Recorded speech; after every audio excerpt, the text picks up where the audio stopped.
त्या या ठिकाणी आपण क्वेश्चन नंबर 10 सॉल्व करणार आहे. The current I3 in the following circuit is. तर आपल्याला करंट I3 फाइंड करायचा या फॉलोइंग सर्किटमध्ये. तर या सर्किटमध्ये आपल्याला 10 ओल्टचा एक सेल दिलेला आहे. ओके, या ठिकाणी 100 ओमचा रेजिस्टन्स आहे. या ठिकाणी जर बघितलं तर 5 वोल्टचा सेल आहे आणि त्याच्यावरती 50 ओहमचा रेजिस्टन्स कनेक्ट केलेला आहे. इकडे 25 ओहमचा रेजिस्टन्स आहे आणि त्याच्यातून जो करंट चालला आहे अपवर्ड डायरेक्शन तो किती आहे I3.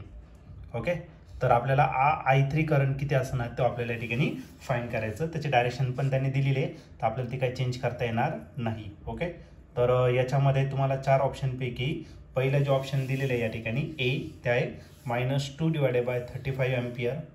बी ऑप्शन आहे 4 / 35 एम्पियर. सी ऑप्शन आहे 2 / 35 एम्पियर आणि लास्ट डी ऑप्शन आहे -4 / 35 एम्पियर. त्या 4 ऑप्शनपैकी या क्वेश्चनचा करेक्ट आन्सर काय असलं पाहिजे. तर याच्यासाठी आपण त्याला सॉल्व करूया आणि मग डिसाईड करूया. तर आपल्याला या क्वेश्चनमध्ये करंट I3 फाइंड करायचं आहे आणि त्याच्यासाठी आपल्याला एक सर्किट दिलेले आहे. ते सर्वात पहिले सर्किट आपण या ठिकाणी ड्रॉ करू. ओके, तर सर्किटमध्ये या ब्रांचमध्ये आपल्याला एक सेल दिलेला आहे. त्याचा EMF आहे 10 वोल्ट इतका. हा त्याचा पॉझिटिव्ह टर्मिनल आहे आणि हा त्याचा निगेटिव्ह आहे. ओके, पॉझिटिव्ह आणि हा निगेटिव्ह तो आहे तुमचा किती 10 वोल्ट इतका आहे. त्याच्यानंतर आपल्याला एक रेजिस्टर दिलेला आहे वरच्या ब्रांचमध्ये.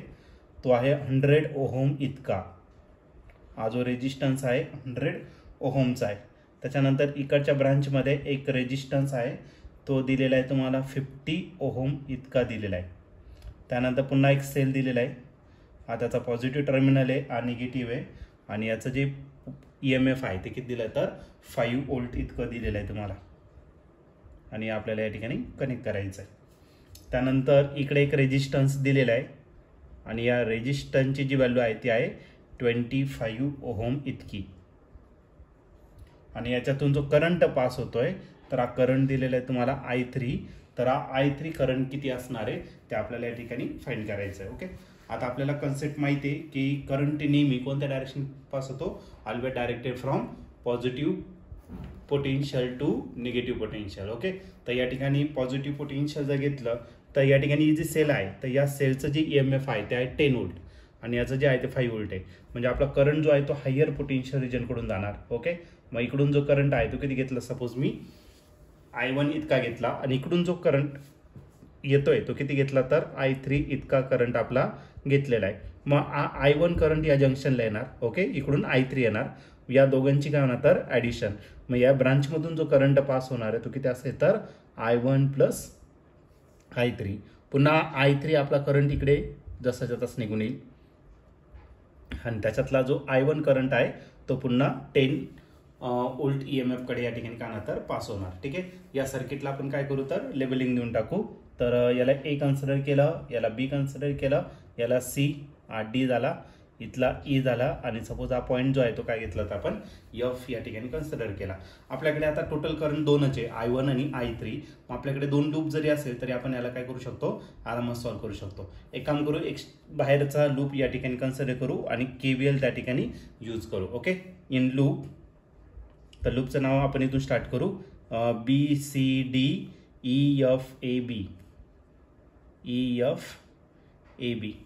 तर आता या ठिकाणी यूज करायचं आपल्याला KVL किर्चॉफ्स व्होल्टेज लॉ या ठिकाणी आपण यूज करणार. According to direction of flow of current. तर या ठिकाणी आपण पहिलं साईन प्लस घेणार, दुसरं मायनस घेणार. करंट असा चाललेला आहे, इथं प्लस येईल, इथे मायनस. करंट या डायरेक्शन चाललाय म्हणजे या ठिकाणी प्लस राहील आणि या ठिकाणी काय राहणार मायनस राहणार. ओके, मग आपण आरामात या ठिकाणी किर्चॉफ्स व्होल्टेज लॉ. आता पहिलं जर बघितलं BC ब्रांचमध्ये लास्टचं जे साईन आहे ते मायनस आहे. रेजिस्टन्स जो आहे तो किती आहे 100 आणि याच्यातून जो करंट पास होतो तो किती आहे तर I1. नेक्स्ट ब्रांच जर घेतला तर नेक्स्ट ब्रांच कोणता आहे CD. C2D मध्ये काहीच नाही कनेक्ट केलेलं आहे. नंतरचा ब्रांच काय DE मध्ये लास्टचं साईन जर घेतलं तर तो काय प्लस आणि जो रेजिस्टन्स आहे तो किती आहे 25 आणि करंट जो घेतला तो किती आहे तर I3. ओके, नेक्स्ट ब्रांच कोणतं आहे EF मध्ये काहीच नाही कनेक्ट केलेलं आहे. नेक्स्ट ब्रांच FA मध्ये काहीच नाही केलेलं आहे. आता लास्टचा ब्रांच AB मध्ये जर घेतलं तर लास्टचा साईन प्लस आहे आणि EMF जर घेतला तो किती आहे तर 10. मग आला 10 वोल्ट इतका EMF. सर्किट कंप्लीट झालं इज इक्वल टू काय असणार 0. ओके, आता हे जर घेतलं तर हे सगळे नंबर 5च्या टेबलमध्ये तुम्हाला भेटून जाईल. ओके 5च्या टेबलमध्ये 100 आहे, 5 20 जा म्हणजे राहिला -20 इतका. याला 5 5 किती 25 प्लस I 5 I3 आणि 5 2 किती तर 10 प्लस 2 इज इक्वल टू करायला 0. ओके आता एक काम करू, करंट एका बाजूला घेऊ आणि बाकीचा एका बाजूला घेऊ. मग 2 तसंच लिहिणार, मग -20 होता, इकडे काय झाला प्लस, मग झाला 20 I1 हा प्लस 5 I3 होता, त्याला इकडे घेताना काय गेलं मायनस आणि हा 2 तसंच लिहायचा, मग झालं 2. हे झालं तुमचं पहिलं equation 20 I1 minus 5 I3 is equal to 2. आता नेक्स्ट आपण एक ब्रांच घेऊ, नेक्स्ट ब्रांच डायरेक्ट लूपच घेऊन टाकू. नेक्स्ट लूप कोणता घ्यायचा आहे तर ज्याच्यामध्ये EMF आणि रेजिस्टन्स असा असेल तो घेऊ आपण. मग लूप आपण सिलेक्ट करू कोणता CDEFC हा लूप आपण या ठिकाणी सिलेक्ट करू आणि त्याच्यावरती पुन्हा KVL आपल्याला या ठिकाणी यूज करायचं. इन लूप CDEFC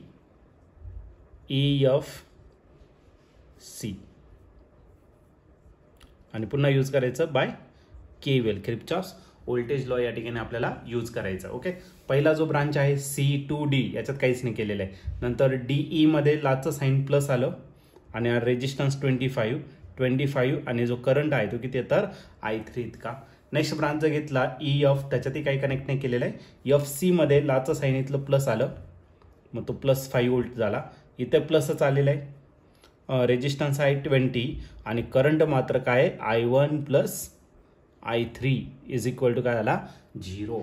ओके मग त्याला फक्त सिम्प्लिफाईड करा तर हा झाला 25 I3 प्लस 5 प्लस 50 ने जर मल्टिप्लाय केलं तर 50 I1 plus 50 I3 is equal to काय आला 0. ओके मग एक काम करा, I1 एका बाजूला घ्या, पहिल्यांदा I1 राईट करा, नंतर मग आपण काय करू I2 या ठिकाणी कन्सिडर करू. मग झाला 50 I1 25 प्लस 50 किती झाला 75 I3. ओके आणि हा प्लस 5 इकडे जाताना खाणार आहे -5. ओके तर आपल्याला काय करायचं आहे I1 काय करायचं आहे या ठिकाणी कॅन्सल करायचं आहे. I1 जर कॅन्सल करायचं आहे तर या ठिकाणी 20 आहे आणि या ठिकाणी किती आहे 50 आहे. तसं पण हा 5च्या टेबलमध्ये येईल बरं ना. 5 10 जर घेतला तर तो किती येणार 50. 5 1 5 2ला 5 5 किती 25 15 5 2ला 5 5 25 15. ओके आणि याला जर 5 ने डिवायडेड केलं याचा आन्सर काय येणार आहे -1 आला. ठीक आहे पण आपल्याला काय करायचं I1 नको आहे, आपल्याला काय लागतंय I3. मग I1 जर कॅन्सल करायचं तर याला काय करा 2 ने मल्टिप्लाय करून घ्या या इक्वेशनला. ओके 2 ने जर मल्टिप्लाय केलं तर भेटेल 20 I1, याला जर 2 ने मल्टिप्लाय केलं तर plus 30 I3 is equal to करायला -2. हे झालं तुमचं किती नंबरचं इक्वेशन सेकंड नंबरचं. ओके आता या दोन्ही इक्वेशनची काय करा सबट्रॅक्शन करून घ्या म्हणजे I1 ची जी टर्म आहे त्याच्या कोइफिशियंट सेम आहे म्हणून तो करणार कॅन्सल.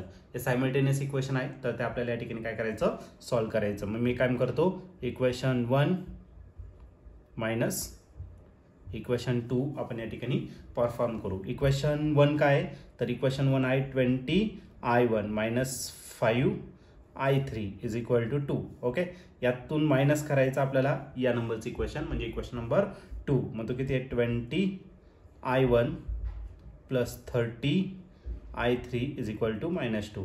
आता मायनस केल्यामुळे इथले साईन काय होणार सगळ्यांचे चेंज होणार. ओके -20 प्लस 20 I1 आणि -20 I1 काय आला कॅन्सल. -5 -30 किती झाला -35 I3. ओके 2 + 2 किती झाला 4. ओके मला पण I3 फाइंड करायचा. -35 इकडे मल्टिप्लाय इकडे काय करा तर डिवाइड करा. मग आपला जो I3 भेटणार आहे तर I3 भेटेल किती -4 डिवायडेड बाय किती 35 आणि करंट कशामध्ये मेजर करणार एम्पियरमध्ये.